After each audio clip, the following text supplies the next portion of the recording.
होता है कि बहन बेटी धन नहीं चाहती, बहन बेटी बस आपका मन चाहती है। मैं हमेशा कहती हूँ भाई, धन नहीं दे सकते, उपहार नहीं दे सकते, दुलार तो कर सकते हैं, प्रेम तो कर सकते हैं। बेटियां माँ बाप होते हैं जब तक क्यों आती है, भले माँ बाप उन्हें कुछ दे नहीं, पर जब वो आए और उसके माता पिता उसके हाथ सिर पर हाथ फेर दे, वही उसकी सबसे बड़ी दौलत हो जाती है। जब तक आप हैं तब तक अपनी बेटियों का खूब लाड़ दुलार करें। माँ बाप के जाने के बाद कहते हैं कि अमर माई का भाई भौजाई से होता है, पर क्षमा करना, बहुत कम भाई भाभी ऐसे होते हैं जो माँ बाप के जाने के बाद बहन को बेटी के जैसे रखे। और मैं हमेशा हर मंच से निवेदन करती हूँ, यहाँ जितनी भी मेरी भाभियां बैठी है, जब तक आपके सास ससुर हैं तब तक भले आपकी ननद से आपकी ज्यादा नहीं बनती है, पर जब आपके सास ससुर चले जाए तो आपकी पहली जिम्मेदारी रखना, ननद को फोन करना, त्योहार पे बुलाना, और वो आ जाए तो उसके सुख दुख की बातों को सुनना और समझना। वो आपका कुछ लेने नहीं आती है। ये जीवन बहुत बड़ा नहीं है, आप कितना समेट समेट के रख लोगे तो भी एक दिन जाना छोड़कर ही है। अगर त्योहार पर बहन बेटी आ जाए और उसे 1000, 1500, 2000 रुपया आप उसके साथ खर्च कर देंगे तो ये आपकी संपत्ति में कम नहीं पड़ेगा। जितना आप साधु संतों के और बहन बेटियों के लिए खर्चा करते हैं, उससे कई गुना ज्यादा भगवान बढ़ा करके आपको देता है। माता पिता और भाई भाभी पीहर संभालते हैं। जब बेटी विदा होकर के ससुराल जाती है, रुक्मणी जी जब ससुराल आई तो देवकी मैया ने घर के रीति रिवाज समझाए, घर के कुल देवी देवताओं का पूजन करवाया। यहाँ जितनी सासू माएं बैठी है, मैं उनसे निवेदन करूं, अगर आप चाहती हैं कि आपकी बहू आपके बुढ़ापे में आपकी सेवा करे, तो जब आपके बेटे का ब्याह हो, जब आपके घर में बहू आए, तो उसे एक 1.5 साल का समय तो दीजिए। आपका घर उसके लिए एकदम नया है, आपके यहाँ रहने वाले लोग नए हैं। अगर बहू कोई गलती करती है तो उसे वैसे ही समझाओ जैसे आप आपकी बेटी को समझाते हो। अगर बहू को कोई काम नहीं करना आ रहा है तो उसे सिखाओ कि बेटा ऐसे नहीं, ये काम ऐसा किया जाता है। अगर शुरुआत आप अच्छी करोगे तो अंत वो अच्छा करेगी। जैसे माताओं का एक बड़ा फेमस डायलॉग होता है, तेरी माँ ने झाड़ू लगाना नहीं सिखाया, तेरी माँ ने बर्तन मांजना नहीं सिखाया, तेरी माँ ने भोजन बनाना नहीं सिखाया। तो वो किसी कोचिंग सेंटर से थोड़ी आई है, माँ बाप के घर से आई है। और कोई भी माँ बाप अपनी बेटी को नौकरानी नहीं, घर की राजकुमारी बनाकर ही रखते हैं। तो जब घर में बहू आए तो पहला कदम आप बढ़ाएं। अगर बहू से कोई गलती हो जाए, पड़ोस में जाकर के मत कहना कि मेरी बहू को तो ये काम नहीं आता है। सुधरना बहू को है, बहू को कहो बेटा ये काम ऐसे नहीं, ऐसे होता है। आप बड़े हैं, आप थोड़ा समझें, थोड़ा समझाएं। पहले के समय हमारे सनातन की एक परंपरा है, एक बार जिसके साथ 7 फेरे हो जाए उसके साथ 7 जन्मों का बंधन तय हो जाता है। पहले हमारे हिंदू धर्म में तलाक नहीं होते थे, आजकल होते हैं। शादी हुई 1 साल 2 साल 4 साल बाद नहीं बनी, तलाक हो गया। क्या कारण है? या जितनी बहुरानियां बैठी, मैं उनसे निवेदन करूं, पहले के समय ब्याह होता था तो घर में बहुरानी आती थी, 2 साल 4 साल 10 साल खूब सास ससुर की, घर वालों की सेवा करती थी। और बहू की सेवा से प्रसन्न होकर के सास ससुर फिर उसे तिजोरी की चाबी देके घर की महारानी बना देते थे। कब? 8-10 साल बाद। आजकल जैसे ब्याह होता है, घर में बहुरानी नहीं, सीधे महारानी आती है। और जैसे महारानी घर में आती है तो पहले से जो महारानी बैठी है दोनों में युद्ध छिड़ जाता है, रिश्ता टूट जाता है। मैं बहनों से भी निवेदन करूं कि आप भी थोड़ा धैर्य रखें। मायके से आपका लगाव है, होना भी चाहिए, वो आपका घर है। पर जब बात परंपरा की आए उस समय ससुराल के जो नियम है उन्हीं नियम पर आप चले तो आपके लिए ज्यादा अच्छा है। मेरे पियर में तो ऐसा होता है, मेरी माँ ने तो ये कहा है। क्षमा करना, जिन बहनों का जीवन मायके के रिमोट से चलता है उनका जीवन ससुराल में कभी सुखदायी नहीं होता, उन्हें ससुराल में जरूर दुख मिलते हैं। इसलिए मायके की बात मायके तक रखो, ससुराल की बात ससुराल तक रखो, तो जीवन में आनंद है। ऐसा तो कोई घर नहीं जहाँ सास बहू में लड़ाई ना होती हो। कई बार कई माताएं कहती है, बोले देवी जी 5 बर्तन हैं तो बजेंगे भी सही हो तो हम कहते हैं कि अच्छी बात है, 5 बर्तन हैं तो बजने भी चाहिए, पर इतना भी मत बजा देना कि टूट ही जाए। बर्तन बज रहे हैं वहां तक ठीक है, अगर टूट गए तो कैसे जोड़ोगे। कई बार कई माताएं हमारे पास आती है, कहती है ऐसा कोई मंत्र बताओ कि पति बस में हो जाए, ऐसा कोई मंत्र बताओ कि सासू बस में हो जाए। तो एक बात कहूं, तंत्र मंत्र सब झूठ है, या को दीजे धोए। तंत्र मंत्र सब झूठ है, या को दीजे धोए। पति कहे सो ही कीजिए, वो आप ही बस में होए। अगर दाम्पत्य सुखी चाहते हो तो ताबीज बांधने से, धागा बांधने से। कई लोग होते हैं जिन्हें तंत्र मंत्र पे बहुत भरोसा होता है। ऐसा नहीं है कि तंत्र क्रिया नहीं होती है, पर तंत्र क्रिया उन्हीं लोगों पर काम करती है जिनका इष्ट मजबूत नहीं होता।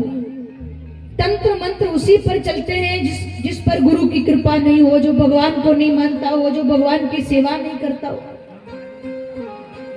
जो दुनिया को चलाने वाला है, अगर हम उस परमात्मा की शरण में हैं तो भला तंत्र मंत्र हमारा क्या बिगाड़ सकेंगे। अगर भगवान पर भरोसा है तो तंत्र मंत्र कुछ नहीं कर सकते। तंत्र मंत्र कहाँ चलता है? जो एकदम नास्तिक है, जो भगवान को मानता ही नहीं है।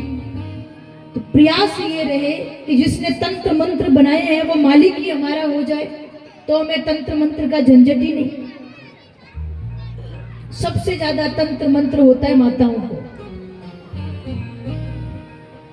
कभी अगर घर के बाहर कोई नींबू मिल जाए, उसी दिन से तबीयत खराब। अगर मिल भी जाए तो अपने इष्ट पर भरोसा रखो कि मेरा परमात्मा इतना कमजोर नहीं है कि किसी के तंत्र में आकर के मैं परेशान हो जाऊं। मेरा गुरु मंत्र इतना कमजोर नहीं है कि किसी के तंत्र मंत्र में आकर मैं परेशान हो जाऊं। संत कहते हैं, जो व्यक्ति अपने गुरु मंत्र की अगर एक भी माला रोज करे, उसके ऊपर तंत्र मंत्र कोई कभी काम नहीं कर सकते। कई बार कई माताएं हमारे पास आती। एक बार एक कथा चल रही थी, एक बुजुर्ग महिला कथावाचक जी के पास गई। महाराज बहुत परेशान हूँ, आपसे बात करनी है, घर में बहुत अशांति रहती है, लड़ाई होती है। तो कथावाचक जी ने कहा कि शाम को आ जाना। अब वो बुजुर्ग माता जी तो चली गई। 4 बजे कथा के बाद जैसे पंडित जी कमरे में गए, एक महिला आई, आकर के कहा, बोले पंडित जी बहुत दुखी हूँ, बहुत परेशान हूँ, मन में बड़ी अशांति है, घर में अशांति है, लड़ाई होती है। पंडित जी समझ गए, लगता है सुबह जो आई थी उसी की बहू है ये, क्योंकि उसने सेम बीमारी बताई है। अच्छा क्या होता है? बोले सासू माँ बहुत लड़ती है, बहुत गालियां देती, मेरी कोई गलती नहीं, मैं कुछ नहीं कहती तो भी कहती है। पंडित जी के हाथ में पानी का गिलास था। पंडित जी ने कहा कि बेटा ये मंत्रा हुआ पानी है, ये ले जाओ। क्या करना है इस पानी का? बोले जब जब तुम्हारी सासू जी तुमसे कुछ कहे तब तब इसमें से थोड़ा सा पानी मुंह में रख लेना। कब तक रखना है? बोले जब तक सासू जी चुप नहीं हो जाए। जब सासू जी चुप हो जाए तो निकल जाना या तो थूक देना। अगर बीच में थूक दिया तो इस मंत्र का अपमान हो जाएगा और घर की लड़ाई और बढ़ जाएगी। अब पूछा है तो नियम का पालन करना। अब वो बहू लेकर के गई, जैसे ही घर में प्रवेश किया सासू जी ने कहा, आ गई महारानी। तुरंत वो पानी मुंह में रख लिया। जैसे जैसे सास ताने मारे, बहू को गुस्सा तो ऐसा है कि 2 के बदले 10 सुना दूं, पर सुनाऊं कैसे, मुंह में तो पानी रखा। ऐसा करते करते 2, 4, 8, 10, 15 दिन हो गए। वो सास सोच रही है कि ये बोलती क्यों नहीं। पहले तो बहुत डरती थी, मैं एक कहूं तो 10 सुनाती थी, आजकल बिल्कुल चुप रहती। मैं कुछ भी कहूं, इसके माँ बाप को गाली दूं तो भी कुछ नहीं कहती। इसका मतलब है कि इसने कहीं ना कहीं कोई अच्छी बात सुन ली। वो महिला जानती तो वो भी है कि ज्यादा बोलने से एनर्जी खत्म होती है। तो कहा, लगता है कि ये अपनी एनर्जी पावर बचा के रख रही है। मैं भी अपने बेटे की कसम खाती हूँ, आज के बाद मैं भी यहाँ से लड़ाई नहीं करूँ। दोनों की लड़ाई हमेशा के लिए खत्म हो गई। अगर आपके घर में भी लड़ाई होती हो तो हमारे पंडित जी से पानी ले जाना हो। और जरूरी नहीं है कि बहू ही अपने मुंह में रखे, अगर कोई सासू माँ भी रखना चाहे तो रख सकते। हमारे सुनील भैया बढ़िया मंत्रित करके जल देते हैं। अगर आप किसी के घर में लड़ाई हो तो ले जाना। कहने का तात्पर्य है, प्रेम ही जीवन का सार है भाई। जहां प्रेम नहीं वहां क्या जीवन होगा।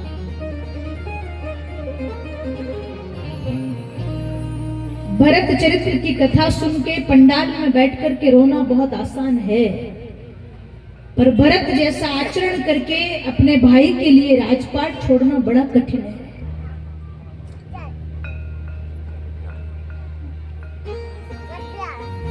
भरत जी के पद चिन्हों पर चलना बड़ा कठिन है। कथाएं क्यों होती है? राम कथा कहती है भाई का भाई के प्रति कर्तव्य क्या है। जब माँ बाप की संपत्ति का बंटवारा होता है, अगर 2 हाथ खेत की मेहर दूसरे भाई के पास ज्यादा चली जाए तो महाभारत होने लगती है। कथा का सार ये नहीं है भाई। कथा कहती है अगर राम सिंहासन पर नहीं बैठ सके तो भरत भी नहीं बैठेगा। अगर राम बलकल वस्त्र पहनते हैं तो भरत भी राजस्व नहीं पहनेगा। अगर राम कंदमूल फल खा के गुजारा करते हैं, भरत भी वही खाएगा। अगर राम धरती पर बिछौना करके सोते हैं तो भरत नंदीग्राम में धरती के भीतर भी गड्ढा बना करके सोएगा। अगर राम धरती पर सोते हैं और भरत भी धरती पर सोया तो भाई से भाई की बराबरी हो जाएगी। छोटा भाई हूं इसलिए बड़े भाई की बराबरी पे नहीं सो सकता, ये कथा कहती है। प्रसंग सुनना आसान है, जीवन में धारण करना बड़ा कठिन है। किसी साधक ने इस संसार की सच्चाई को देखते हुए कुछ पंक्तियां लिखी। इस जमाने में कलेजा तक हिला देते हैं लोग, मुर्दा भी कांप उठे, जिंदा जला देते हैं लोग। यहाँ सगे भाई को जहर हंस के पिला देते हैं लोग। इस जमाने में कलेजा तक हिला देते हैं लोग, मुर्दा भी कांप उठे, जिंदा जला देते हैं लोग। हो सके भाई को जहर हंस के पिला,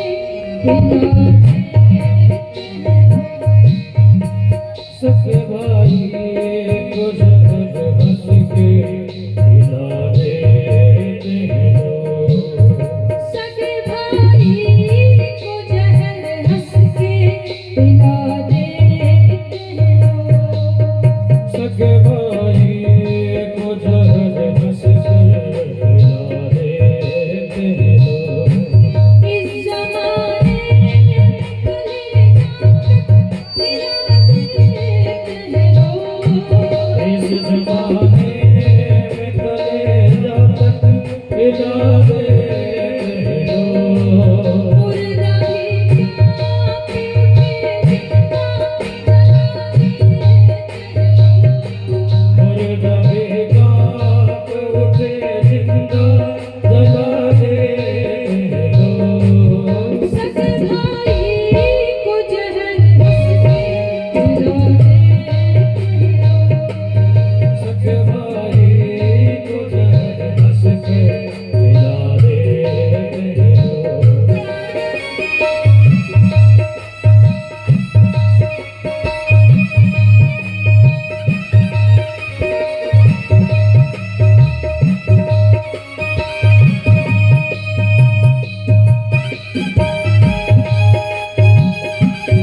सगे भाई को जहर हंस के खिला दे लो।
पैसे के खातिर ईमान गवा देते हैं लोग,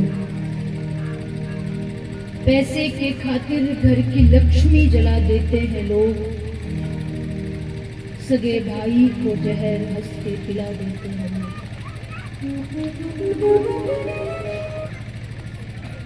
जब रिश्तों के बीच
भक्तवत्सल भगवान के।